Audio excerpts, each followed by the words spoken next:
পুঁইশাক গাছের থেকে পুঁইশাক পেরে নিলাম। এই তো লেবু গাছ থেকে মাথাটা ভেজে নেব, দিয়ে দিলাম। এখন আমি পুঁইশাকটা দিয়ে দিচ্ছি, ভর্তাটা করে নিচ্ছি।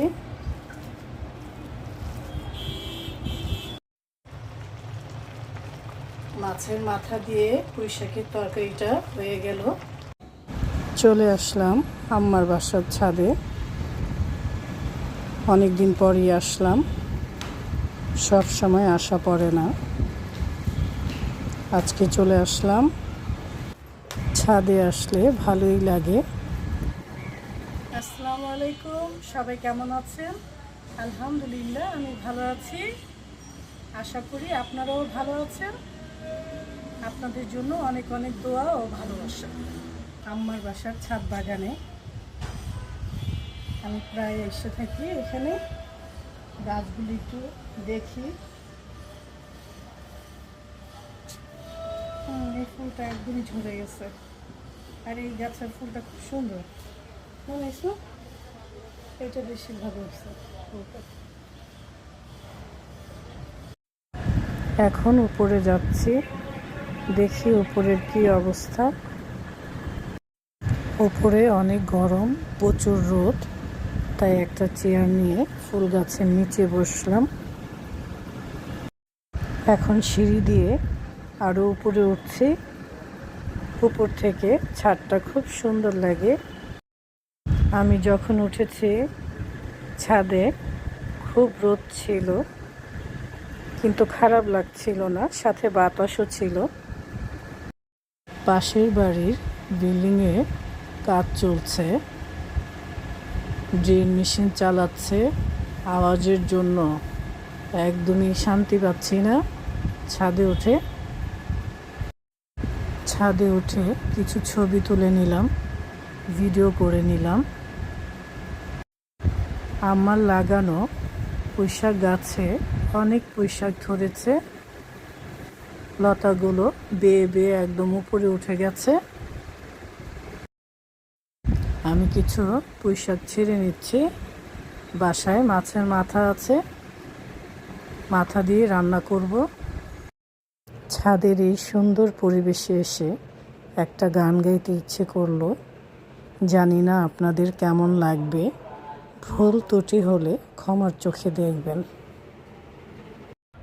বন্ধু তোমার বাড়ি, তোমার ঘর, তোমার আঙিনা, সবখানি বিচরণ করি, তুমি জানো না।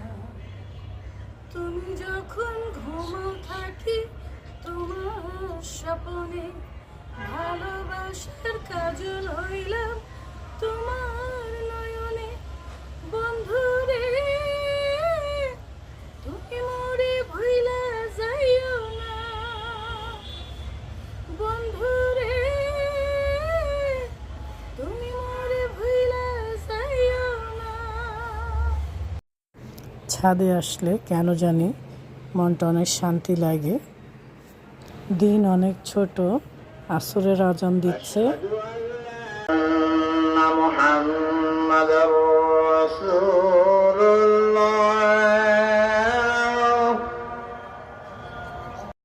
অনেকক্ষণ ছাদে কাটালাম, ভালোই লাগলো সময়টা। আমার পুঁইশাক গাছের থেকে পুঁইশাক পেরে নিলাম, মাছের মাথা দিয়ে রান্না করব। পুঁইশাকটা একদম ফ্রেশ, পুঁইশাক পাতাগুলো। এই তো লেবু গাছ থেকে দুটো লেবু পেরে নিলাম, খুব সুন্দর লেবুগুলো দেখতে। ছাদের মধ্যে অনেকক্ষণ ঘোরাঘুরি হলো, পুঁইশাক পেরে নিলাম, লেবু কেটে নিলাম। এখন চলে যাচ্ছি। ফ্রিজ থেকে মাছের মাথা বের করে নিয়েছি, পুঁইশাক দিয়ে রান্না করব। ডালও বসিয়ে দিয়েছি, ভাত হচ্ছে। মাছের মাথা আর লেজটা আমি ভেজে নেব। হলুদ দিয়ে দিলাম, শুকনো মরিচের গুঁড়ো দিয়ে দিলাম, আর দিয়ে দিচ্ছি লবণ। পুঁইশাকটা পানিতে ভিজিয়ে রেখেছিলাম, এখন ধুয়ে নেব।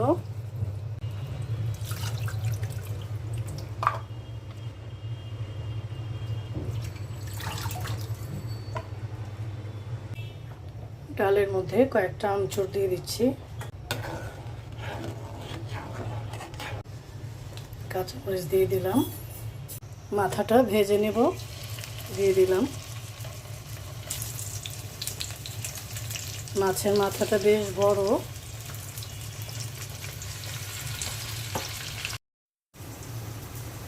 মাছের মাথাটা ভেজে নিয়েছি, পেঁয়াজ দিয়ে দিয়েছি, অল্প একটু পানি দিয়ে দিই,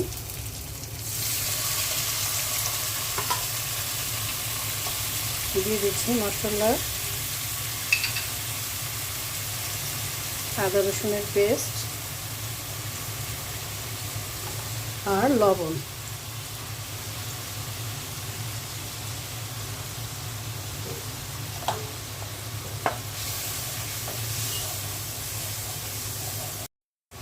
কাঁচামরিচ দিয়ে দিচ্ছি। পুঁই শাকের ডাঁটাটা আমি বেছে নিয়েছি, আগিয়ে দিয়ে দিই, একটু সিদ্ধ হোক।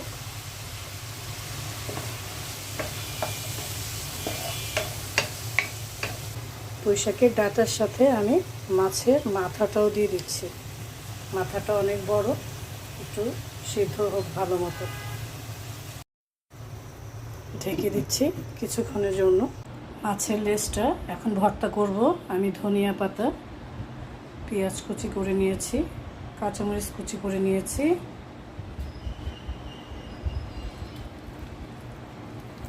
মাছটা একটু বেছে নিচ্ছি, কাটা আছে। মাছের লেজটা আমি বেছে নিয়েছি, এখন লবণ দিয়ে দিচ্ছি, দিয়ে দিচ্ছি সরিষার তেল। ভর্তাটা করে নিচ্ছি।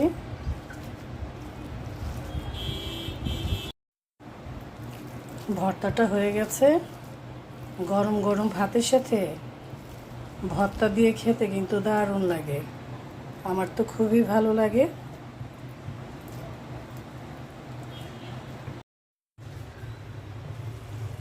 দেখি কি অবস্থা। হ্যাঁ, ডাঁটাটা সিদ্ধ হয়ে গেছে। এখন আমি পুঁই শাকটা দিয়ে দিচ্ছি।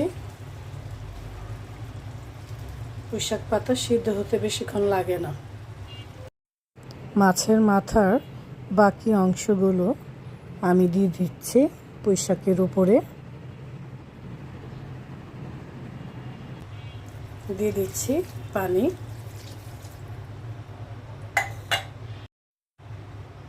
ঢেকে দিচ্ছি। মাছের মাথা দিয়ে পুঁই শাকের তরকারি কিন্তু দারুণ লাগে। এই তো হয়ে গেছে মাছের মাথা দিয়ে পুঁই শাকের তরকারি। আর ছাদ থেকে পাড়া লেবুটাও কেটে নিয়েছি, সাথে আমচুরের ডাল